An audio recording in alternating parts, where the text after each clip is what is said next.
19 वचन, भला हमारी आशा, हमारा आनंद या हमारी बड़ाई का मुकुट क्या है?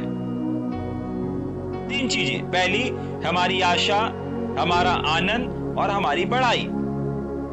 चौथा, हमारा मुकुट। उसके बाद 5वीं चीज क्वेश्चन है, क्या है?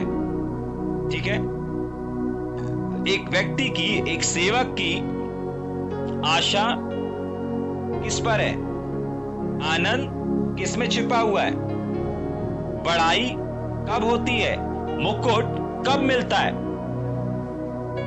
चारों बातों में क्वेश्चन है, आशा, आनंद, बड़ाई, मुकुट। आशा, आनंद, बड़ाई, मुकुट कब एक व्यक्ति को मिलता है? याद रखिएगा, उसके जस्ट आगे लिखा हुआ है, हमारी आशा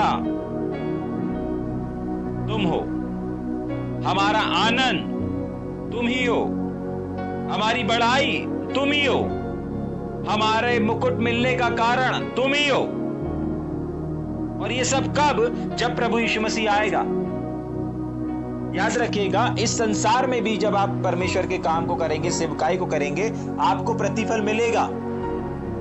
लेकिन यीशु मसीह के आने पर आपने कितनी सभा ली, कितने प्रचार किए, इससे मतलब नहीं। कितने लोगों के जीवन में आपने काम किया, कितने लोगों को आशीषित किया, कितने लोगों को प्रोत्साहन दिया, कितने लोगों को उत्साहित किया, कितने लोगों के सर के ऊपर की राख को आपने दूर किया। जाग रहे? कितने निराश वाले लोगों को आपने आशा से भरा।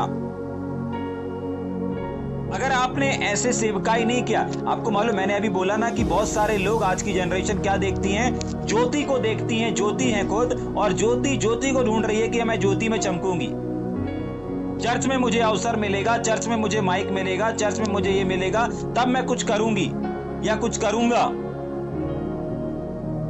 लेकिन बाइबल बताती है कि ज्योति जो है, उसकी वैल्यू जो है वो अंधकार में है। ज्योति में ज्योति की वैल्यू नहीं है। आज पूरा नया गांव हमारे पास में है, हमारे हाथ में है। वहां कोई विरोध नहीं कर सकता, कोई ऑब्जेक्शन नहीं कर सकता। लोग हैं, निराश हैं, पीड़ित हैं। क्यों दो दो करके नहीं जाते, गांव को बचाते? जाग रहे? क्यों लोगों से नहीं मिलते? क्यों परिवारों से नहीं मिलते? क्योंकि मन नहीं है, क्योंकि करना नहीं चाहते। आपको मालूम है, जो ज्योति में चमक रही है, उसकी वैल्यू नहीं है। उसकी वैल्यू है जो ज्योति है और अंधकार में जा रही है, अंधकार में चमक रही है। क्यों नहीं शराबियों के पास जाते, काउंसलिंग करते, बैठते? क्यों नहीं जिनके घर में पैसा नहीं है, लड़ाई, बच्चे बिगड़ रहे हैं, क्यों नहीं इनके पास जाकर के काउंसलिंग करते?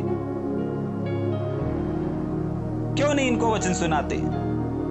जाग रहे हैं? और सिर्फ नए गांव ही नहीं, परंतु ऐसे बहुत सारे गांव हैं, आप जहां से भी इस आवाज को सुन रहे हैं, आपके आस पास में बहुत सारे ऐसे क्षेत्र हैं, बहुत सारे ऐसे नगर हैं, बहुत सारे ऐसे छोटे छोटे गांव हैं जहां पर मंच है, जहां पर एक स्थान है, जहां पे आप स्तुति कर सकते हैं, आराधना कर सकते हैं। जैसे नए गांव में वहां पर एक हॉल है, मंच है, माइक है, लोगों को इकट्ठा करने के लिए एक स्थान है, सब कुछ है, बस ज्योति नहीं है। जाग रहे हैं? और ज्योति है भी तो मन नहीं है। जाग रहे हैं? समझ में आ रहा है? पौलुस कह रहा है, आपने कितना चर्च को बनाया, आपने कितना सुसमाचार सुनाया, आपने कितनी भलाइयां करी, आपने कितने चंगाई छुटकारे किए, आपने कितने भविष्यवाणियां की, मुझे इससे कोई मतलब नहीं। अच्छे से पढ़ लीजिएगा, मत्ती रचित सुसमाचार में लिखा हुआ है, प्रभु हमने तेरे नाम से भविष्यवाणी करी, कोई मतलब नहीं। चंगाई की, कोई मतलब नहीं। दुष्ट आत्माओं को निकाला, कोई मतलब नहीं। हे प्रभु भाग जाओ यहां से, मैं नहीं जानता। जाग रहे? समझ में आ रहा है या ऊपर से जा रहा है? ठीक। उसके बाद लिखा हुआ है, हमारी आशा, हमारा आनंद, हमारी बड़ाई और हमारा मुकुट। जब उतने सारे कामों को करने, जो परमेश्वर से जुड़े हुए परमेश्वर के काम है, उन लोगों को करने के बाद भी परमेश्वर बोल रहा है, मैं तुम्हें नहीं जानता। तो फिर परमेश्वर के सामने हमारी बड़ाई, हमारी आशा, हमारा मुकुट क्या है? वहां पर लिखा हुआ है तुम ही ना हो, तुम ही हो, तुम ही ना होंगे। मतलब परमेश्वर ने हमको इस संसार में लोगों की सेवा करने के लिए भेजा है। जाग रहे? परमेश्वर ने हमको इस संसार में लोगों की सेवा करने के लिए भेजा है, लोगों से सेवा करवाने के लिए नहीं भेजा। और जिस दिन हमारा और प्रभु यीशु मसीह का और हम लोग न्याय के सिंहासन के सामने होंगे, या प्रभु यीशु मसीह जब हमको लेने के लिए आएगा ना, तो याद रखिएगा, आपके प्रचार, आपके टीचिंग के बदौलत नहीं, लोगों के साथ आप कैसे रहे, इस बात का वो न्याय करेगा। इस बात के लिए वो आपको मुकुट देगा, इस बात के लिए वो आपकी बड़ाई करेगा कि कैसे तुमने एक व्यक्ति के साथ व्यवहार किया, कैसे तुमने उसके साथ पक्षपात किया, कैसे उसके साथ अच्छाइयां करी, कैसे उसके साथ भलाइयां करी, कैसे उसके साथ बुराइयां करी, दोनों चीजों का।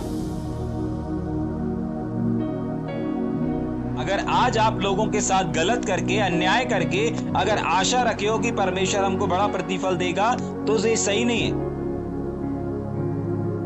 आपकी उम्मीद, आपकी आशा क्या है, किस पर है? सावधान, जाग रहे हैं? पौलुस इस बात को कहता है, देखो मेरा मुकुट, मेरी आशा, मेरी बड़ाई परमेश्वर करेगा। क्यों करेगा? क्योंकि मैंने तुम्हारे लिए दुख उठाया। जाग रहे हैं? मैंने तुम्हारे बीच में रात दिन काम धंधा करते हुए अपने पूरे 100% को दिया। शत्रु रोक रहा था, फिर भी मैं रुका नहीं। ठीक है, एक बार रोक दिया, 2 बार रोक दिया, बार बार नहीं रोक पाया मुझे वो। आज अगर शत्रु शैतान आपको बार बार रोक पा रहा है, तो आज चिंतन और मनन करें कि आज की सुबह परमेश्वर का आत्मा आपसे क्या बोल रहा है। बीमारी आपको रोक रही है, गरीबी आपको रोक रही है, कर्ज आपको रोक रहा है, गाड़ियों की किस्त आपको रोक रही है, मकान की किस्त आपको रोक रही है, बच्चों की फीस आपको रोक रही है। क्या चीज है जो आपको रोक रही है? कौन सी बात है जो आज आपको रोक रहा है? आप एक सेवक हैं, आपको परमेश्वर ने अपनी सेवकाई के लिए बुलाया है। सोचे, मनन करें, क्योंकि आज आप अपने परिवार का अच्छे से संचालन कर देंगे, अच्छे से सारी चीजों को लेकर के दे देंगे उनको, उसका प्रतिफल आपको नहीं मिलेगा। परमेश्वर में जो आप काम कर रहे हैं उसका प्रतिफल आपको मिलेगा। लोगों के बीच में आप जिन चीजों को कर रहे हैं उन चीजों का प्रतिफल मिलेगा। अरे अपने बच्चे को तो जानवर भी दूध पिला करके, उनका पालन पोषण करके उनको बड़ा कर देते हैं, तो क्या सारे जानवर स्वर्ग में मिलेंगे हमको? नहीं। पक्षी मिलेंगे हमको स्वर्ग में? चिड़िया मिलेंगी हमको स्वर्ग में? नहीं। क्यों? चिड़िया भी तो, मुर्गी भी तो, जानवर भी तो अपने बच्चों का पालन पोषण करते हैं, उनको हर एक चीज को सिखाते हैं, शिक्षा देते हैं। तो अगर आपने ऐसी मानसिकता बना लिया है कि हम अपने बच्चों को, परमेश्वर ने बच्चे दिया है, पढ़ा लिखा करके एक बड़ा डॉक्टर, इंजीनियर और बड़ा कलेक्टर बना देंगे, तो परमेश्वर हमको बड़ा प्रतिफल देगा, तो परमेश्वर बोलेगा एक नजर घुमा और जानवरों को देख, एक नजर घुमा पीछे पक्षियों को देख, एक नजर और घुमा संसारिक लोगों को देख, सब तो सेम काम कर रहे हैं। उन्हें भी अपना पूरा जीवन उनके बच्चों के ऊपर निछावर करके आज यहां पर आके खड़ा हो गया, चल भाग जा तू भी। जाग रहे? समझ में आ रहा है या ऊपर से जा रहा है? बच्चों को एजुकेशन देने के विरोध में मैं बात नहीं कर रहा हूं, लेकिन बच्चों को सिर्फ एजुकेशन देने के विरोध में मैं बात कर रहा हूं।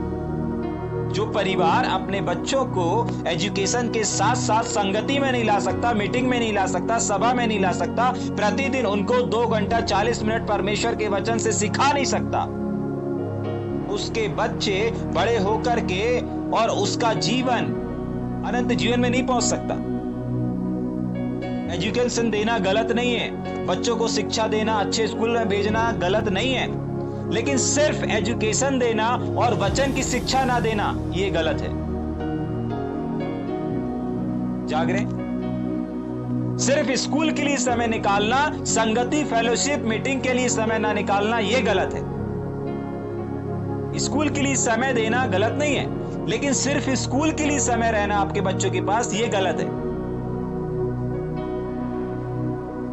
अगर प्रतिदिन आपके बच्चे 6 घंटे 8 घंटे स्कूल जा रहे हैं, उनका 2 घंटा या 1 घंटा मिनिमम ऐसा होना चाहिए जिसमें वो परमेश्वर की आराधना कर रहे हैं, स्तुति कर रहे हैं, प्रार्थना कर रहे हैं, अन्य भाषा में प्रार्थना कर रहे हैं। जैसे बन रहा है 1 घंटा वो परमेश्वर को समय दे रहे हैं, तब तो आपके बच्चे पढ़ लिख करके कुछ अच्छी चीजों को बन पाएंगे।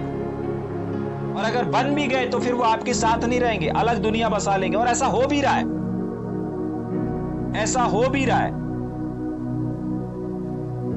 जाग रहे हैं? समझ में आ रहा है?